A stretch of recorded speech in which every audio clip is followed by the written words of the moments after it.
قدیم زمانے میں ایک شہر تھا جسے اپنی تجارت، بازاروں اور گہما گہمی کے باعث دور دور تک شہرت حاصل تھی۔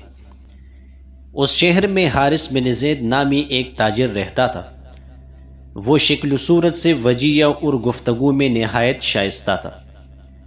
لوگ اسے اس کے اخلاق کی وجہ سے عزت دیتے تھے، جبکہ اس کی دولت کا چرچا بھی پورے شہر میں تھا۔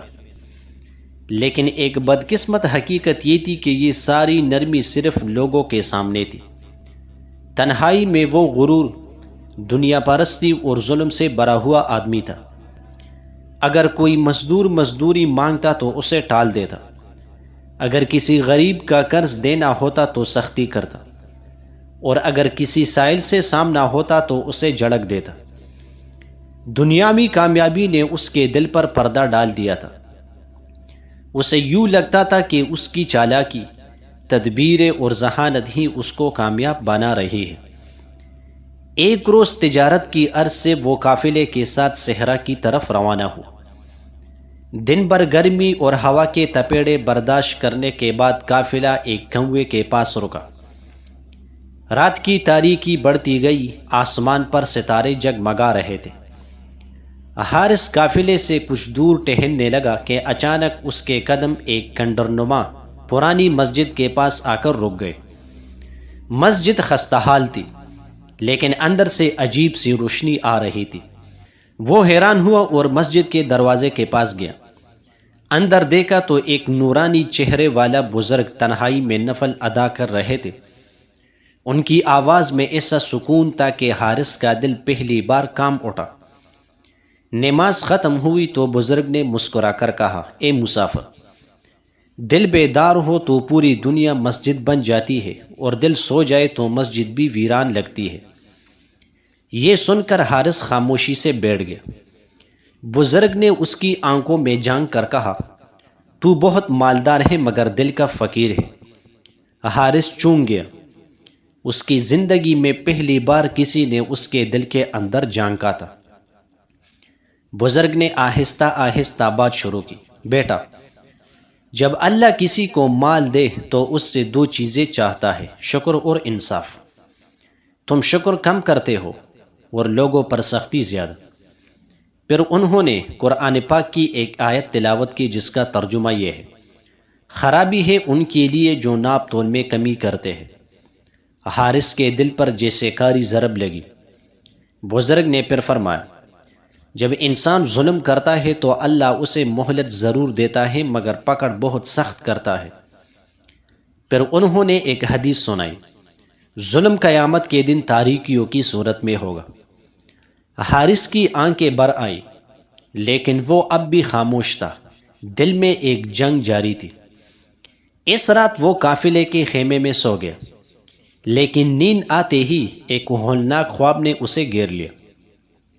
اس نے دیکھا کہ قیامت قائم ہو چکی ہے، لوگ دوڑ رہے ہیں، گھبرائے ہوئے ہیں، آسمان پھٹ رہا ہے، پہاڑ روئی کی طرح اڑ رہے ہیں۔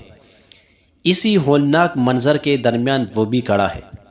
اس کے ارد گرد اندھیرا ہے، ہر طرف سے بے شمار لوگ اس کے پاس آ کر چلا رہے ہیں، ہماری مزدوری دے دو، ہمارا قرض ادا کرو، ہمیں دھکا کیوں دیا تھا۔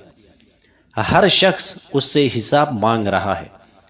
پھر اس نے دیکھا کہ ایک فرشتہ اس کے اعمال نامے کے سینے پر مہر لگا کر کہہ رہا ہے، تیرا مال لوگوں کے حقوق کا گیا اور تیرا دل غرور میں مر گیا۔ حارث چیخ کر اٹھ بیٹھا، سانس پھول رہا تھا، پسینہ سے بدن تر تھا۔ اس نے خود سے کہا، اگر آج مجھے موت آ جائے تو میں کیا جواب دوں گا۔ اس کے دل میں پہلی بار پچھتاوے کی روشنی ابھری۔ اگلے دن وہ سفر مختصر کر کے فوراً شہر واپس لوٹ آیا۔ گھر پہنچتے ہی اس نے سب سے پہلا کام یہ کیا کہ اپنے تمام مزدوروں کو بلایا، ان کی تمام دبی ہوئی مزدوریاں دگنی کر کے ادا کی۔ جو قرضدار اس سے خائف رہتے تھے ان کے گھروں تک خود گیا اور کہا، آج کے بعد جو بھی مجھ پر قرض ہو وہ معاف ہے۔ لوگ حیران رہ گئے۔ جو برسوں اس سے ڈرتے تھے آج اسے روتے ہوئے دیکھ رہے تھے۔ پھر وہ بازار گیا اور اعلان کیا، آج میرے گھر سے جو بھی ضرورت مند ہے مفت سامان لے جائے۔ بازار میں شور مچ گیا، لوگ کہنے لگے یہ وہی حارث ہے جو کبھی مسکین کو جھڑک دیتا تھا۔ لیکن حارث کا دل اب بدل چکا تھا، اسے دولت کی چمک پھیکی لگنے لگی تھی اور نیکی کا ذائقہ میٹھا محسوس ہونے لگا تھا۔ اب وہ ہر وقت نیکیوں میں مصروف رہنے لگا، صبح صدقہ، دوپہر میں غریبوں کے گھروں میں سامان، رات میں نوافل۔ ایک رات اسے وہی بزرگ خواب میں دکھائی دیے، ان کے چہرے پر خوشی تھی۔ انہوں نے کہا اللہ نے تمہاری توبہ قبول کر لی ہے، اب ڈرتے رہنا، عاجز رہنا اور لوگوں کے کام آنا۔ اللہ اپنے بندوں کی توبہ سے بہت خوش ہوتا ہے۔ حارث کی آنکھ کھل گئی، اس نے سجدے میں گر کر اللہ کا شکر ادا کیا۔ وقت گزرتا گیا اور اس کی نیکیوں کی خوشبو پورے شہر میں پھیل گئی۔ اب لوگ اسے حارث خیر کے نام سے پکارتے تھے۔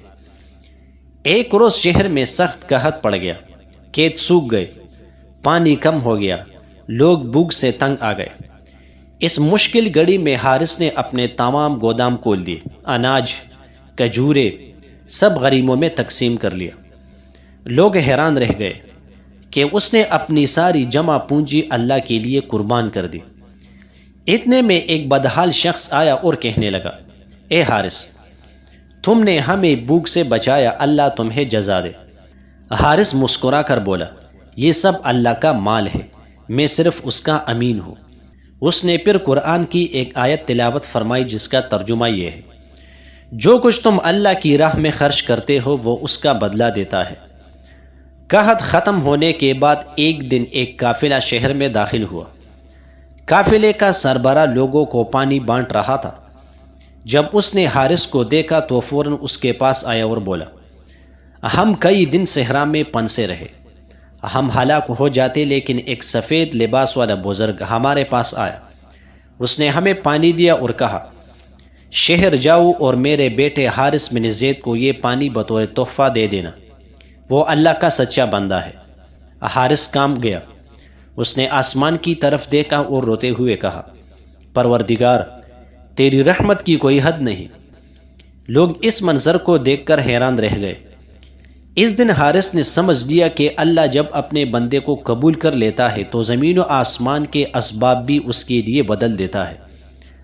بڑھاپے کے قریب پہنچ کر اس نے اپنے بیٹے کو بلا کر کہا بیٹا، کبھی دولت پر غرور نہ کرنا، ورنہ انسان اپنے ہی دل سے دور ہو جاتا ہے۔ لوگوں کا حق نہ مارنا، اللہ کے بندوں کو تکلیف نہ دینا۔ میں نے توبہ کی تو اللہ نے مجھے عزت دے دی۔ یاد رکھنا، اصل دولت نیکی ہے، باقی سب مٹی ہے۔ بیٹا روتا رہا اور باپ کے ہاتھ چوم کر بولا ابا جان، میں آپ کے نقش قدم پر چلوں گا۔ اسی رات حارث خاموشی سے اس دنیا سے رخصت ہو گیا، مگر اس کی نیکیوں کی خوشبو آج تک شہر کی گلیوں میں محسوس کی جاتی ہے۔